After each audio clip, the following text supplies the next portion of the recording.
Welcome back to the show. Today's episode is how data centers are quietly sparking the nuclear energy revolution, the small modular reactor surge. Picture this, tech giants racing for ever more artificial intelligence capacity, the energy grid creaking under the strain, and out of the blue, nuclear power makes a comeback, but not how you remember it.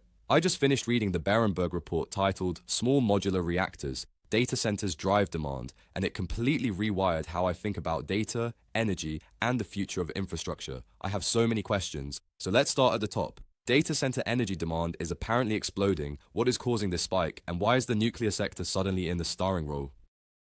That is the billion-dollar question. The rise of generative artificial intelligence, cloud computing, and high-frequency trading have made data centers the new industrial behemoths. Some of the world's most recognizable technology leaders are constructing vast data facilities that collectively consume more electricity than many countries. The Berenberg report nails this dynamic. Traditional grid upgrades cannot keep pace, and renewable sources, although crucial, are sometimes too intermittent for the round-the-clock reliability that data crunching demands. Small modular reactors, those compact next-generation nuclear power plants, are being taken seriously because they promise stable, on-demand, emissions-free power, practically tailor-made for hyperscale data centers. It is wild to imagine nuclear tech, which for decades had this Cold War, old guard reputation, is now being refashioned as the cool new thing for Silicon Valley. I saw the report mention demand from hyperscale data centers enveloping power markets and local grids. Here is where my mind starts spinning. As these private companies negotiate access to massive amounts of electricity, are we at risk of a bidding war? Could data center demand squeeze out everyone else?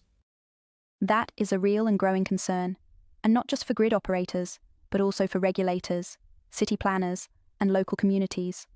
When major technology companies chase the same gigawatts as hospitals, factories, and neighborhoods, the law of supply and demand bites. What is different here, as highlighted in recent analyses, is that some of these technology companies are aiming to build or directly contract their own nuclear capacity. We're seeing a shift away from utilities as middlemen. Instead, offtake agreements and direct investments could reshape the traditional utility model. It raises legal and regulatory questions, especially around access to public infrastructure, electricity markets, and social equity. Think about how network access rights, environmental permits, and even antitrust frameworks might have to adapt. This is seismic. So it's not just about technology, it is about who gets to decide how the lights stay on. On the very human level, if Meta or Amazon has a direct line to private nuclear capacity, where does that leave a small factory or a household? Is there a precedent, maybe from another sector, where a resource was effectively cornered by a new industry? Great comparison. The closest parallel might be the early days of railroads and oil pipelines in the 19th century, when rapid industrialization forced lawmakers to choose between free rein for industrial giants or upholding public access. There were heated legal debates and eventual statutes about common carrier obligations, transparency, and non-discrimination. With small modular reactors, the legal vacuum is tempting for first movers, but it only lasts so long. New laws or regulatory guidance are inevitable. The report specifically cites emerging models where technology companies might become anchor tenants for new nuclear capacity, giving them unprecedented bargaining power. That brings both opportunity and risk. Think monopolistic bottlenecks versus much-needed investment in clean energy. That phrase, anchor tenant for a nuclear reactor, sounds like something pulled from science fiction, but it is real, and according to this report, already happening. Let us talk about the small modular reactor technology itself. The document hints at lower upfront costs and shorter build times compared to traditional nuclear. Does this really add up, or is it just another round of hype? There is reason for genuine optimism here. Small modular reactors flip the economics of nuclear. Standardized designs, factory construction, and the ability to incrementally add modules as demand grows. The report is careful to mention we are still in the early innings. A few projects on the ground, others licensed but not built.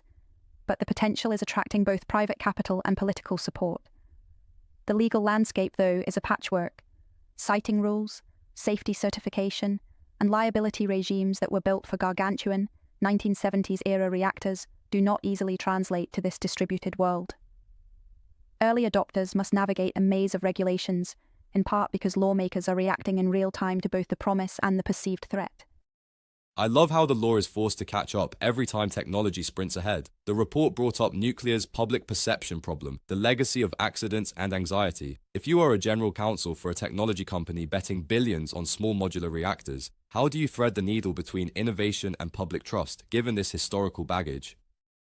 Your instincts are spot on. Public acceptance is make or break. The report discusses how technology companies could become the new face of nuclear energy, whether they like it or not. That means engaging early with local communities, addressing concerns transparently and proactively, and building trust the hard way. The legal tools go well beyond environmental reports.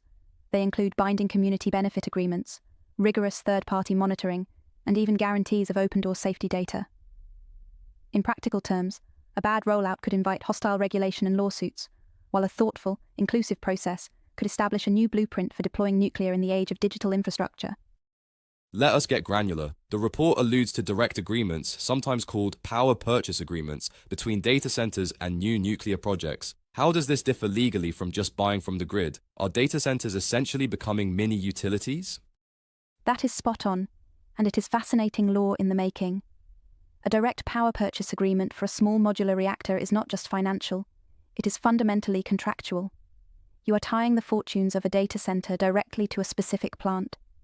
This triggers all sorts of novel legal implications, from jurisdictional tussles over who supervises the supply, to tax and liability implications if a reactor underperforms or is delayed. As these agreements upstream direct access, regulators, and often legislatures, must rethink issues like priority dispatch, congestion management on the grid, and cross-border energy trade. In some cases, data center operators may need to acquire the kind of operating licenses once reserved for big public utilities. Paint me a scenario. Say a new small modular reactor comes online next to a giant data center owned by a technology heavyweight. Is there any risk that this direct line model leaves more traditional customers to absorb network costs or even face blackouts? Absolutely. The report points out that such arrangements can fragment the market. If high-load clients bypass public utilities, the remaining users could be left with higher bills, carrying the burden for grid maintenance, balancing services, and legacy investments. Worse, if enough gigawatts are carved out to private deals, system resilience could falter. Some jurisdictions have already started conversations about mandatory grid contributions or minimum public reserve requirements for any private small modular reactor deals. The law is being rebalanced to address precisely these issues, and there is debate over whether small modular reactor investment should be carrot or stick-driven. Lots of carrots, plenty of sticks. My head is spinning. I also noticed the Berenberg report mentioned permitting and the sheer speed of approval processes being a bottleneck. In reality, how fast could any of these reactors actually go up, and what legal hurdles could stop them cold? This is the regulatory gauntlet. Small modular reactors are marketed as plug-and-play, but in reality, there is a thicket of permitting, environmental assessment, and local consultation. Depending on the location, it can still take several years to get full sign-off. While some jurisdictions are fast-tracking pilot projects, the legal machinery often jams on issues like seismic risk, water rights, biodiversity, and, especially relevant in the context of data centers, thermal discharge into local waterways. Any one of these can provoke appeals or outright litigation, depending on how robust and inclusive the process is at the outset. Selfishly, as a tech user, I want my artificial intelligence tools fast, and as a citizen, I want due diligence. It sounds like the energy future of our digital lives will be shaped not just by brilliant engineers, but by lawyers, regulators, and probably a few very determined activists. If you had to sum up from this report, are small modular reactors the game changer for energy-hungry sectors, or just the next tech fad that will fizzle out? The report is careful not to declare victory, but the momentum is real. Small modular reactors could be the linchpin for reliable, clean baseload power in our digital era, especially as artificial intelligence and cloud services scale up.